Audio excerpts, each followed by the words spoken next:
The night shift at the Burger King drive-thru was a study in pure, unadulterated boredom. The fluorescent lights hummed with a monotonous drone, the smell of old fries hung in the air, and the only sound was the occasional rattle of the ice machine. I was a college student named Ronnie, and this was my last resort for rent money. The hours from midnight to 6 a.m. were a special kind of quiet. Most cars were empty, a silent parade of ghosts in the middle of the night. The only connection I had to the outside world was the drive-thru speaker. It was a metal box, old and battered, with a low, distorted voice that sometimes sounded like it was coming from another dimension. "Welcome to Burger King," it would say, its voice a hollow, synthetic greeting that had long lost its meaning. It was around 3 a.m. when the first strange thing happened. A car pulled up to the speaker, and I waited for the customer to speak. But there was no voice, only a faint, distorted whisper, a low, guttural hiss that seemed to be coming from the speaker itself. It sounded like a corrupted recording, a voice that had been played so many times it had broken down into static and despair. I leaned closer to the speaker, trying to make out the words. "Come closer," it seemed to say. "The menu is waiting." I shook my head, my heart pounding in my chest. It had to be a malfunction. I tried to speak, but the words wouldn't come out. I pressed the button to speak again, and the voice came back, clearer this time. A cold, distorted whisper that seemed to be coming from inside my own mind. "Don't go yet. The special meal is waiting." I grabbed the intercom, my hands trembling. "I'm sorry," I said, my voice a hollow whisper. "I can't hear you. Can you please come to the window?" The speaker went silent. The car, a beat-up old sedan, was still there, its headlights a pair of blank, unblinking eyes. I waited for a response, but there was none. I felt a cold, ethereal presence, a silent, mocking observer that was now a part of my own being. It was a silent, terrifying game of life and death. The voice, a horrifying chorus of my own, came back, louder this time, a cold, terrifying whisper that seemed to be coming from inside my own mind. "I'm not waiting. The special meal is for you. All you have to do is make a sacrifice." My blood ran cold. The whisper was no longer just a voice. It was a threat, and I knew that the special meal was my life. The hair on the back of my neck stood on end. Sacrifice? What kind of fast food joint talked about sacrifices?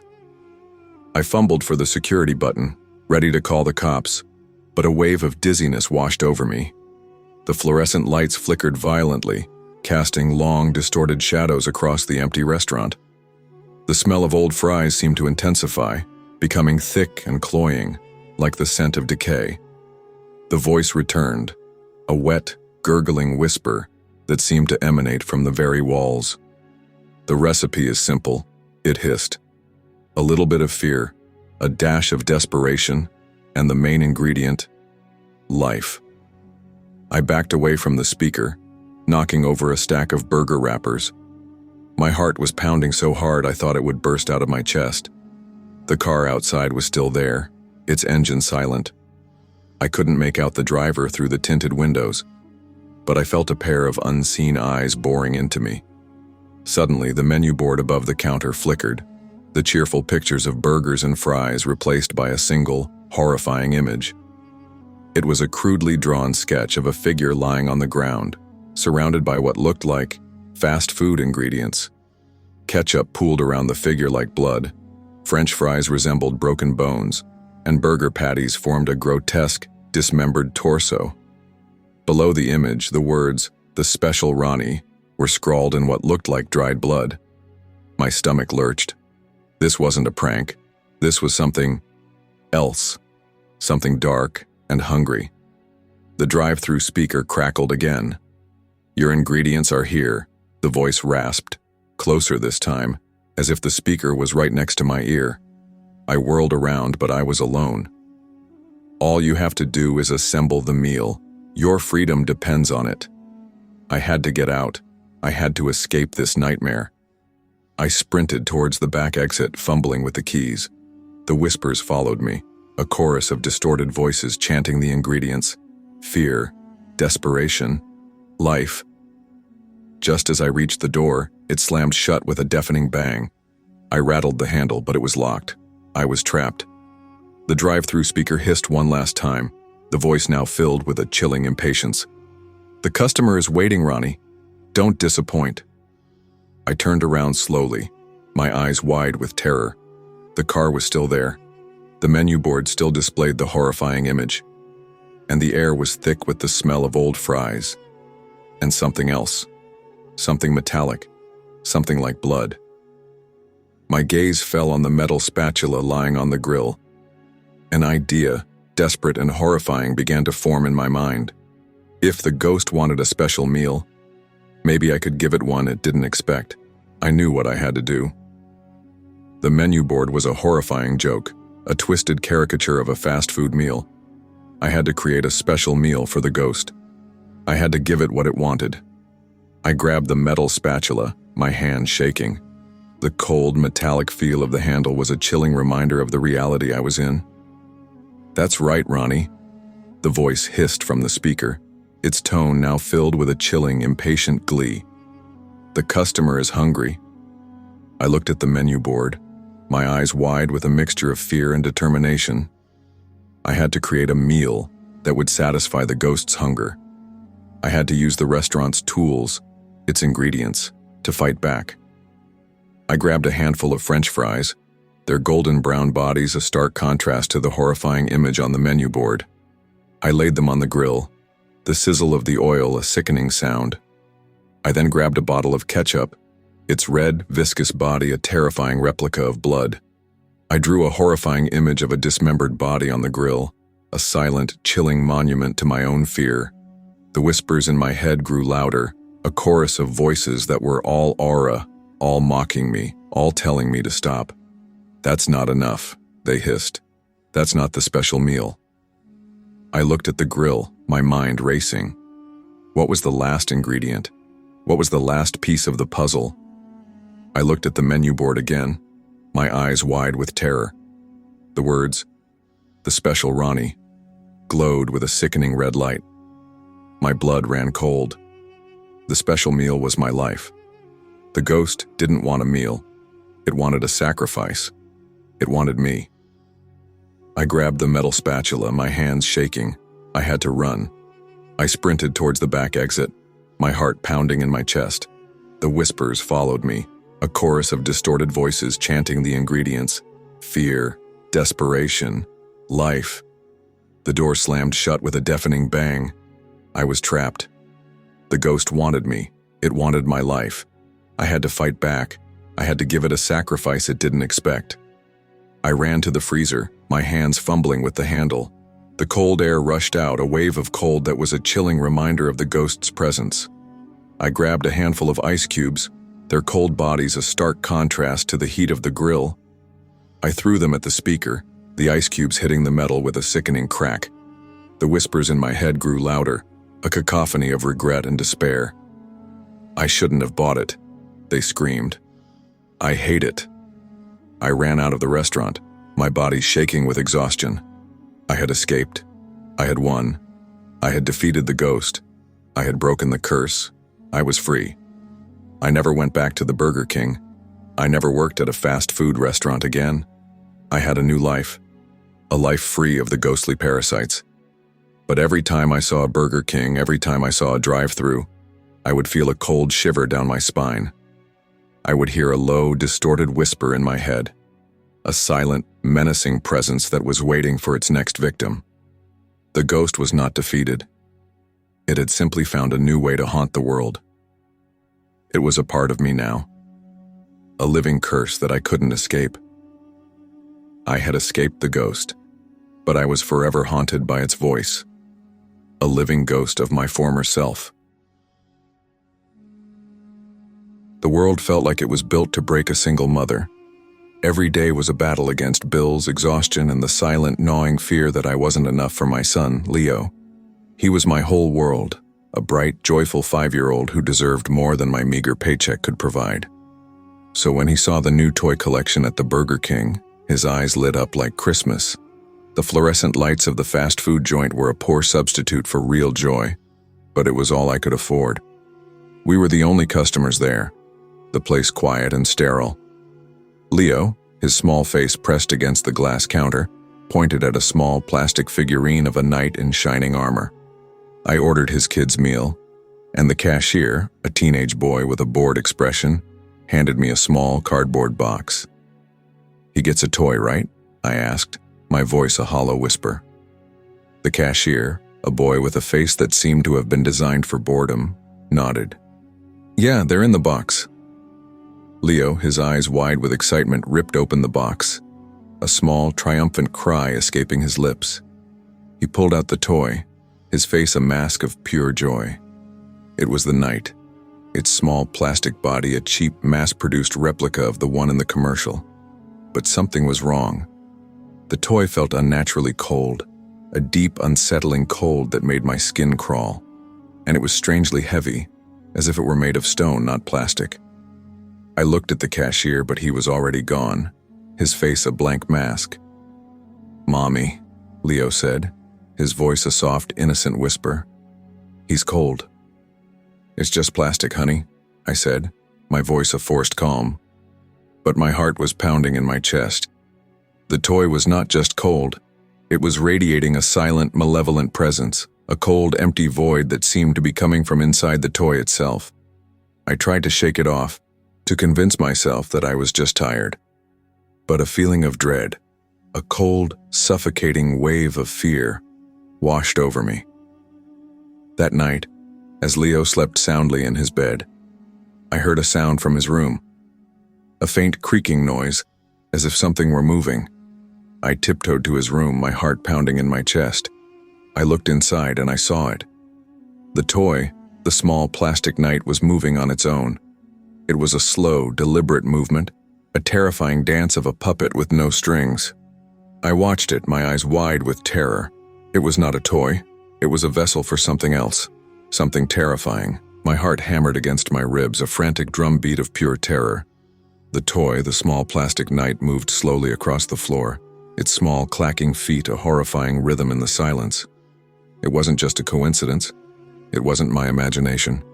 It was real. I tiptoed to Leo's bed, my body rigid with fear, and scooped him up, holding him tight.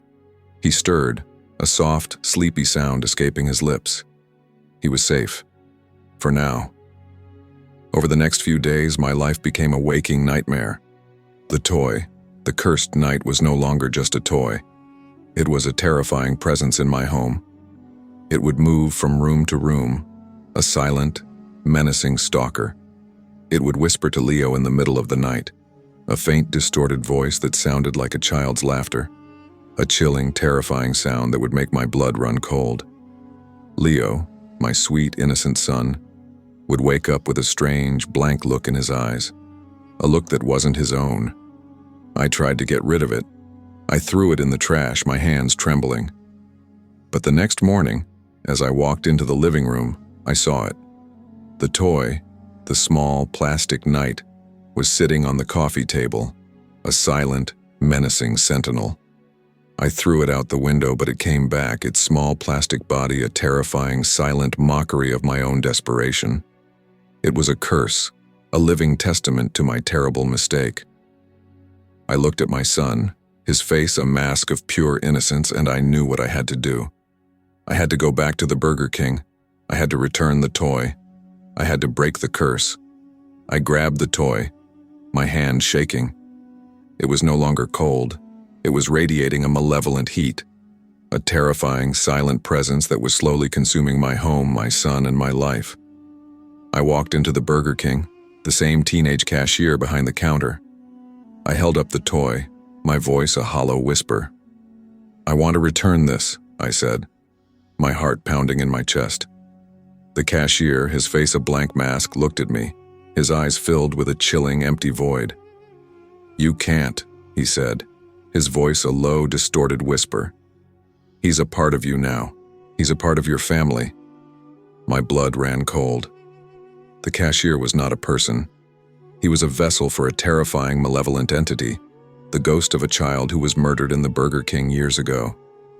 I looked at the toy in my hand, my eyes wide with a mixture of fear and determination. The ghost wasn't in the toy. It was in my son. The toy was just a vessel, and the ghost wanted a new life. My blood ran cold. The cashier's eyes, empty and soulless, were a terrifying mirror of the horror that was now a part of my own life. "He's a part of you now," he whispered, his voice a chilling chorus of 1,000 different regrets. "He's a part of your family." I looked at the toy in my hand, my eyes wide with a mixture of fear and determination. The ghost wasn't in the toy. It was in my son. The toy was just a vessel.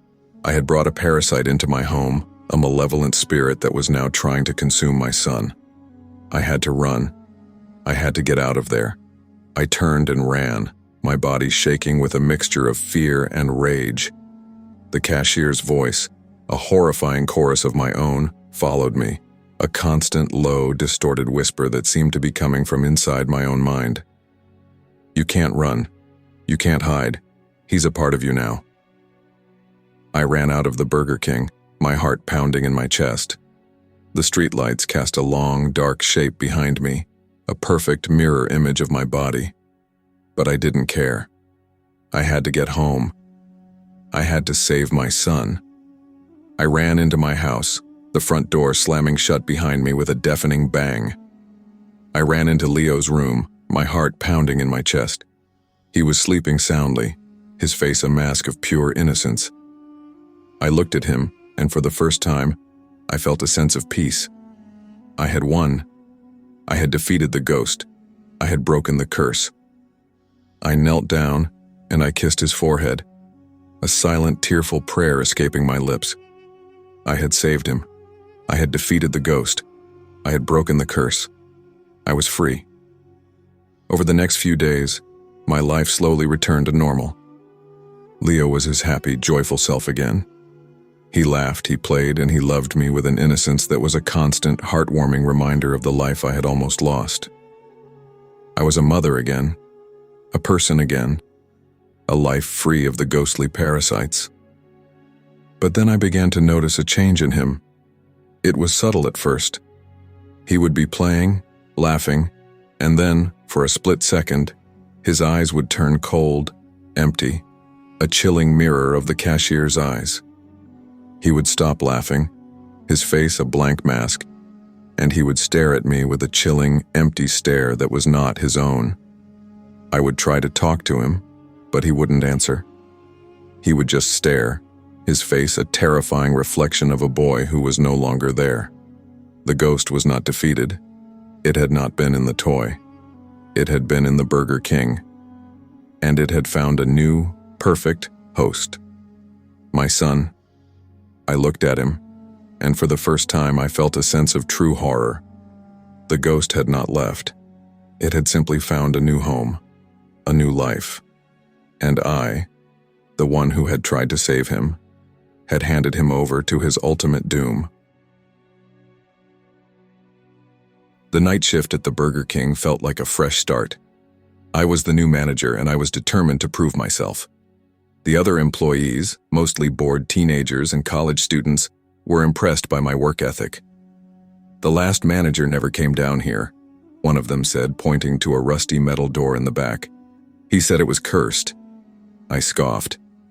"It's just a basement," I said. "It's probably just dusty." The basement was a graveyard of old equipment, broken chairs, and dusty boxes. The air was thick with the smell of mold and something else, something I couldn't place. I began to clean, my mind racing with ideas for how I could make the place more efficient. I was a man on a mission, a man with a plan. I soon found a small unmarked wooden door, half hidden behind a stack of old fryers. It wasn't on any of the floor plans. It was a small, forgotten door, a place that had been left to rot. I felt a chill run down my spine, a silent, unsettling feeling that had nothing to do with the cold air. I opened the door, and the air inside was thick with the smell of decay. The room was small, but it was not empty. It was a child's playroom. A small wooden rocking horse sat in the corner, a half-eaten hamburger on a small wooden table, and a small wooden puppet with a chilling, empty smile sat on a chair. I looked at the puppet, and I felt a sudden, sharp pang of regret, a forgotten memory that had been buried deep in my mind. A voice, a low, distorted whisper that seemed to be coming from the puppet itself, echoed in the silence. "You forgot me," it said, its voice a chilling, terrifying sound that was a mockery of a child's voice. "You forgot my story." My blood ran cold. The voice was not a recording. It was a ghost, a malevolent spirit that was now a part of my own being. It spoke to me, its voice a low, terrifying whisper that seemed to be coming from inside my own mind. "I'm not a puppet," it said. "I'm a ghost, and I'm here to remind you of what you forgot." The room grew cold, the air thick with the smell of decay. The puppet, its eyes a pair of empty, soulless holes, looked at me, and for the first time, I felt a sense of true terror. The ghost was not in the basement. It was in the room, and it was waiting for me. My blood ran cold. The puppet's mouth, a grotesque smear of red paint, moved, but the voice came from everywhere at once, a chilling chorus of my own, echoing from the dusty boxes and rusted fryers. "You forgot me," it whispered. "You forgot my story." The small room grew cold, the air thick with the smell of mold and something else, something I couldn't place. I backed away, fumbling with the doorknob, but it was locked. I was trapped. The ghost, a malevolent spirit that was now a part of my own being, was a prisoner in my own home, a man haunted by his own forgotten memories. The puppet's eyes, a pair of empty, soulless holes, glowed with a sickening red light. "We want you to remember," the voice whispered. "Remember what you forgot." Suddenly the room began to warp, the walls bending and twisting into impossible shapes. The dusty boxes and broken chairs transformed into a scene from my own past. A small wooden toy, a forgotten memory of my own childhood, sat on a small wooden table. I looked at the toy, and for the first time, I felt a sense of peace. I had won. I had defeated the ghost. I had broken the curse. But then, the voice returned. A cold, unearthly laugh, a horrifying echo of a child's laughter, came from the darkness. It was all around me, a chilling, terrifying sound that seemed to be coming from inside my own mind. "You can't kill me," the voice, a terrifying chorus of my own, whispered. "I'm a part of you now." I ran out of the room, my body shaking with a mixture of fear and rage. I had to get out. I ran out of the basement, my feet pounding on the sidewalk. I looked behind me, but there was nothing. No ghost, no puppet. The streetlights cast a long, dark shape behind me, a perfect mirror image of my body. But my shadow was gone. I looked down at the ground, my heart pounding in my chest. No shadow. I looked up at the moon, but my shadow was gone. I had won. I had defeated the ghost. I had broken the curse. I was free. I never went back to my old apartment. I never saw my friends again. I had a new life, a life free of the ghostly parasites. But every time I saw a person's shadow, every time I saw a reflection in a window, I would feel a cold shiver down my spine. I would see a faint, ghostly mist clinging to them, a silent, menacing presence that was waiting for its next victim. The ghost was not defeated. It had simply found a new way to haunt the world. It was a part of me now, a living curse that I couldn't escape. My scream died in my throat, a silent, guttural sound of pure terror. The puppet's mouth, a grotesque smear of red paint, moved, but the voice came from everywhere at once, a chilling chorus of my own, echoing from the dusty boxes and rusted fryers. "You can't leave," it hissed. "You're a part of this now." The room grew cold, a sudden bone-deep chill that had nothing to do with the air conditioning. The single light bulb hanging from the ceiling flickered violently, casting long, distorted shadows across the room. The door I had entered through was now gone, replaced by a solid brick wall, its surface cold and hard to the touch. I was a prisoner in a forgotten dimension, a man trapped in a prison made of my own forgotten memories. The puppet's eyes, a pair of empty, soulless holes, glowed with a sickening red light. "Remember," it hissed. "Remember what you forgot." Suddenly, the room began to warp, the walls bending and twisting into impossible shapes. The dusty boxes and broken chairs transformed into a scene from my own past. A small wooden toy, a forgotten memory of my own childhood, sat on a small wooden table. A young boy, a younger version of myself, sat at the table, his face a mask of pure despair. "You forgot me," he whispered, his voice a hollow, broken sound. "You forgot our story." My blood ran cold. The boy was a memory, a forgotten memory that had been buried deep in my mind. The puppet was not a ghost. It was a parasitic entity that fed on my own forgotten memories. It was a living, breathing testament to my terrible mistake. I ran out of the room, my body shaking with a mixture of fear and rage. I had to get out. I ran out of the basement, my feet pounding on the sidewalk. I looked behind me, but there was nothing. The basement door was gone, replaced by a solid brick wall. The Burger King was gone. I was alone. I ran through the empty streets, my heart pounding in my chest. The world was a blur, a terrifying, surreal landscape of my own forgotten memories. I saw ghostly figures of past employees, their faces a mask of pure regret and despair.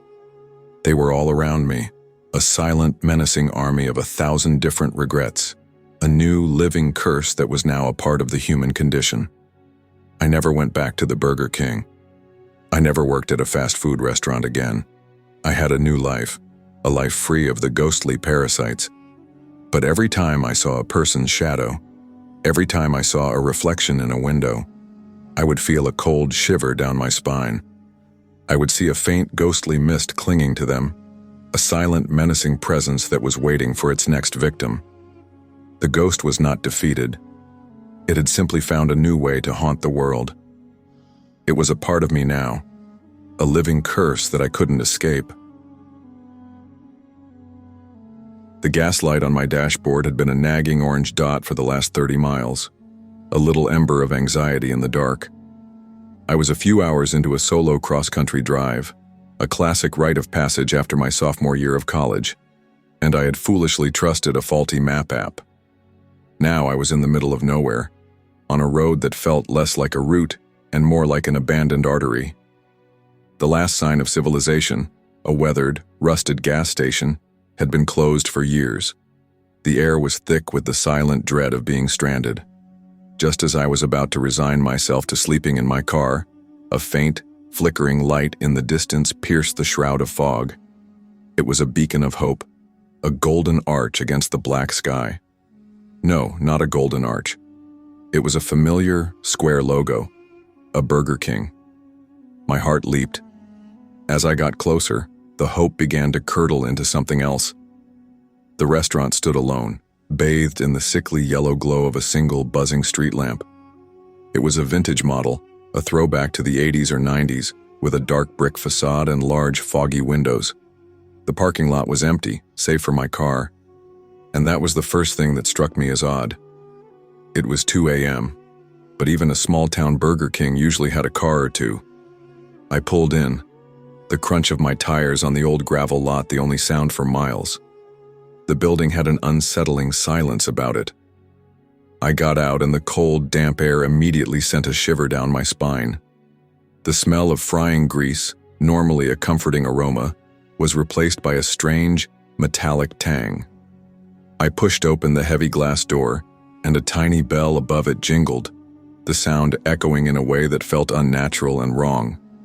Inside, the restaurant was impeccably clean, almost surgically so. The tables were wiped down, the floors shone, and the soda machine was spotless.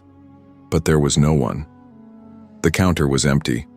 The kitchen lights were on, but no one was visible. Just the low hum of the refrigerators and the faint, tinny sound of a children's tune playing from the old-fashioned speakers. It was a nursery rhyme, but it sounded distorted, stretched out as if played at the wrong speed.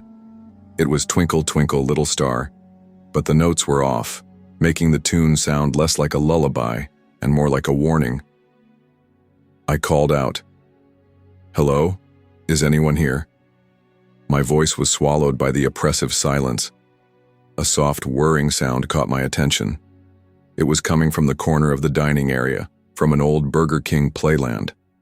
The brightly colored plastic tunnels and slides were covered in a thin film of dust, but the small, faded Burger King crown mascots, the ones from the old days, were perched on top of the structure, their plastic eyes staring into nothing. As I watched, one of the plastic crowns, the one on the head of the King mascot, slowly tilted to the side.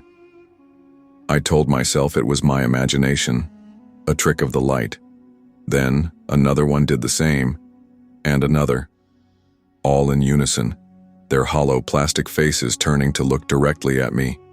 A sudden, sharp giggle cut through the air, coming from the playland. It was a child's laugh, high-pitched and full of twisted joy. I froze, my blood turning to ice. My mind raced, trying to find a logical explanation. Maybe a kid was hiding in the playland trying to prank me. I cautiously approached the counter.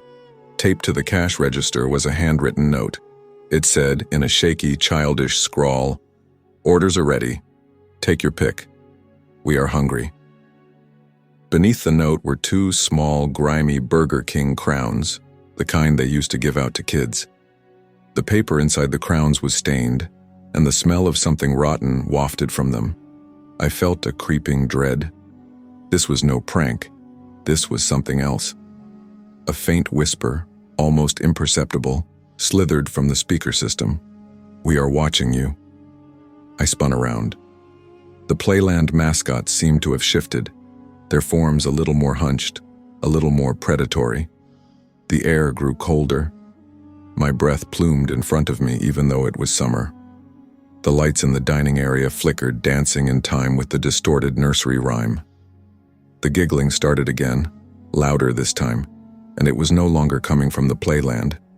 It was coming from all around me, from under the tables, from behind the soda machine, from the shadows in the kitchen. I had to get out. I ran for the door, my hand reaching for the cold metal handle. But just as my fingers touched it, the door slammed shut on its own, the heavy latch clicking into place. I frantically pulled and pushed, but it wouldn't budge. I was trapped. A tiny, rusted Burger King crown dropped from the ceiling right in front of me, landing with a clatter on the floor. I looked up, and through the grimy ceiling tiles I saw a pair of tiny, glowing red eyes staring down at me. A choked sob escaped my lips. The giggles intensified, a chorus of malicious glee. A new voice, a whispery, high-pitched sound, echoed from the speakers, the tune of "Twinkle, Twinkle, Little Star," turning into a sing-song chant. "We want our burger. We want our crowns. Put one on, or we'll hunt you down." I turned back to the counter, and on a tray that hadn't been there a moment ago sat a single greasy burger, and on top of it, a small worn Burger King crown. I knew, with the horrible, gut-wrenching certainty of a condemned man, that I had to put it on. The question was what happened after I did. The red eyes in the ceiling blinked once, twice, a silent promise of what was to come. I could feel them, the whispers and giggles gathering in the shadows, waiting for me to make my choice. The silence that followed was far more terrifying than the cacophony of whispers. It was the silence of a predator waiting for its prey to make a move. The burger on the counter, a single lonely offering, seemed to glow in the dim light. I could feel the cold plastic of the crown calling to me. Every instinct I had screamed at me to run, to break a window, to do anything but stay. But the door was locked, and the presence of those glowing red eyes in the ceiling tiles was a chilling reminder that I was being watched, and the game had already begun. My hands trembling, I slowly reached for the burger. My fingers brushed against the greasy paper, and a shiver ran through my arm, as if the cold from the patty was not just temperature but something else, something ancient and terrible. I hesitated for a split second, but the sight of a new, barely perceptible figure in the kitchen doorway, a small, dark shadow of a child, pushed me forward. I grabbed the burger and, with a gulp, lifted the crown. It felt flimsy and cheap, just as it should. but it was coated in a layer of grime that felt too real, too organic. As I placed the crown on my head, the flickering lights above me went out completely, plunging the restaurant into total darkness. The children's tune stopped. The humming of the refrigerators died. The only sound was the frantic pounding of my own heart in my ears. I couldn't see anything, but I could feel them. They were all around me now, their cold breath on my neck, their tiny phantom fingers brushing against my skin. I heard a rustle, a soft, sickening sound, and something was placed in my hand. It was a small plastic toy from the meal, a miniature of the Burger King himself, but its plastic face was melted and distorted, its eyes two black, hollow holes. Then, a sudden, blinding red light flared to life, not from above, but from the playland. It was an eerie, pulsating glow that cast long, grotesque shadows of the plastic mascots on the walls. The air was filled with a new sound, a chorus of faint, whispered pleas that seemed to be coming from the playland itself. "Help us. Find our crowns. We're trapped. Help us." The voices were sad, mournful, and they tugged at something deep inside me. I was so fixated on the pleas that I almost didn't notice the change in the burger in my hand. In the red light, the bun seemed to be pulsating, almost as if it was breathing. I lifted the top bun and gagged. Inside was not a beef patty, but a swirling mass of something dark and gelatinous. It was not meat. It was hair. Human hair, tiny and tangled, black and white and brown, all matted together in a cold, sticky mess. And nestled within the center, like a morbid prize, was a tiny gold tooth. A child's tooth. I dropped the burger, screaming, and it hit the floor with a wet, squishy thud. The pleas from the playland stopped abruptly, replaced by that same malicious chorus of giggles. The red light intensified, and in the distance, I could now see them. They were not shadows, not figures, but tiny, childlike forms, their bodies contorted and unnatural, their faces obscured by the dim light, and on each of their heads, they wore a Burger King crown. But these crowns were not plastic. They were made of something that looked like bone. A little girl's voice, a sweet, high-pitched sing-song, spoke from the crowd of figures. "He took our toys. He took our crowns. Now he's our new king." Suddenly, the red light began to spin, faster and faster, and the playland transformed. The plastic tunnels and slides melted and warped, contorting into something that looked like a tangled web of intestines. The mascots, their plastic faces now stretched into monstrous grins, began to twitch and shudder. I saw them peel away from the structure, their plastic bodies cracking as if they were coming to life. Their eyes were no longer hollow. They were glowing with the same malevolent red light. One of them, the largest one, the Burger King himself, began to move towards me, its joints making a sickening snap, crackle, pop sound with every step. Its head was a jagged, toothy maw, and it was holding out its plastic hand, waiting for me. I could hear the whisper in my head again, the voice of the first little girl. "He wants his burger. Give him his burger back." I stumbled backwards, my foot landing on the wet patch where I had dropped the burger. My sneaker slipped, and I fell to the ground, my hand landing in the sticky, hair-filled substance. As my hand made contact, I felt a jolt of energy, a surge of pure terror that was not my own. The whispers in my head became a torrent of new voices, of new memories, a flood of information that was not mine. I saw flashes of children, their faces filled with excitement, and then screaming. A sudden darkness, a horrible, crushing pain. The feeling of being buried alive beneath a collapsing playland, of being forgotten. And then, the cold rage of an invisible entity. The truth slammed into me with the force of a tidal wave. The voices weren't asking for help. They were looking for revenge. They wanted someone to take their place. I scrambled to my feet, the knowledge of what had happened in this place a cold, heavy weight in my stomach. The figures were closer now, their laughter a symphony of madness. The Burger King mascot was a few feet away, its head tilting to the side. waiting. And I knew that if I didn't give it what it wanted, I would become just another ghost in the Midnight Burger Castle. But if I did, what would I become? The plastic mascot-turned monster stood before me, its grotesque, wide-mouthed head tilted in a silent question. The others, the smaller figures, had encircled me now, their silent, hungry presences a suffocating weight. My hand, still slick with the vile substance from the dropped burger, trembled. I knew their intent, their desperate need for release, for a replacement. They wanted to trick me, just as they must have tricked countless others before, into becoming the new king of this haunted castle. And my crown, the one perched on my head, was the key. A new whisper, colder and more malevolent than the others, slithered directly into my mind. It was the voice of the first king, the one who had died here. Put on the true crown, join us, it's so lonely. I looked at the monstrous mascot, and then at the little figures with their crowns of bone. The whispers were a cacophony now, a symphony of suffering and lies. I saw a memory, not my own, of a man, another traveler, sitting right where I was, putting on the crown and smiling, only to have his face melt into a silent scream as the others closed in. I understood now. The whispers of "help us" were a trap. They didn't want to be freed. They wanted company. My mind raced. I couldn't put the crown back on the burger. That was what they wanted. But I couldn't just stand here and let them take me.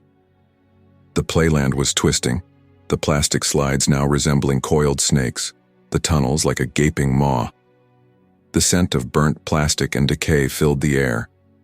As the large mascot took a shuffling step closer, I had an insane idea. It wasn't about the burger. It was about the crown. The flimsy plastic one on my head was the symbol of my captivity. The bone crowns they wore were their true nature. The large mascot was holding out its hand, but I noticed something else in its other arm. It was a golden scepter, a twisted version of the old Burger King scepter, its tip a sharp, splintered piece of what looked like human bone. Suddenly, a new voice, a faint, almost unheard plea, broke through the noise.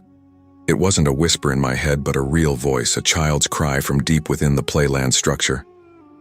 No, don't believe them. The king is not a crown.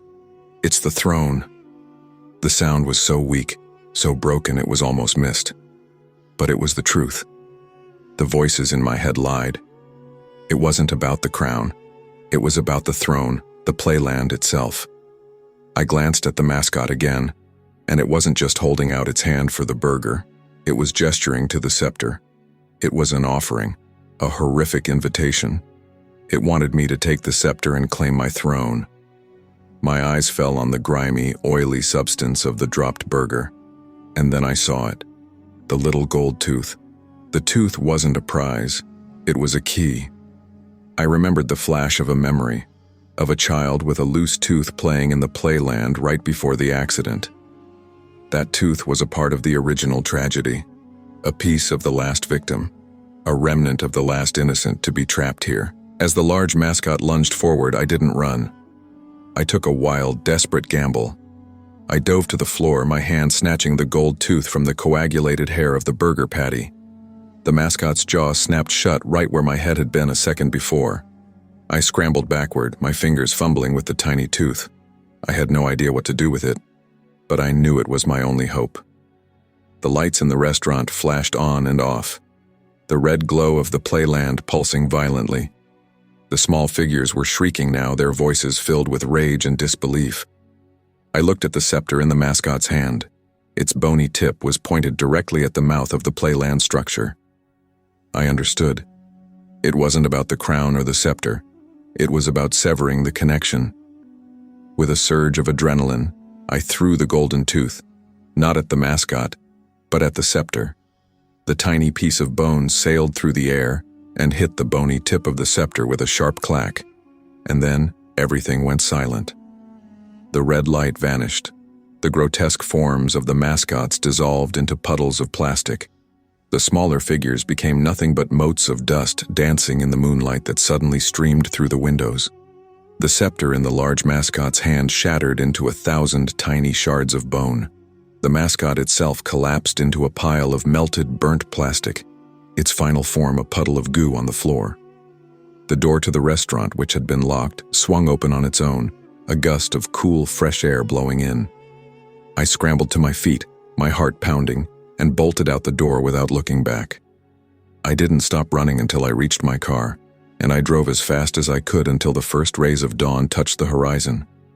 I never looked in my rearview mirror.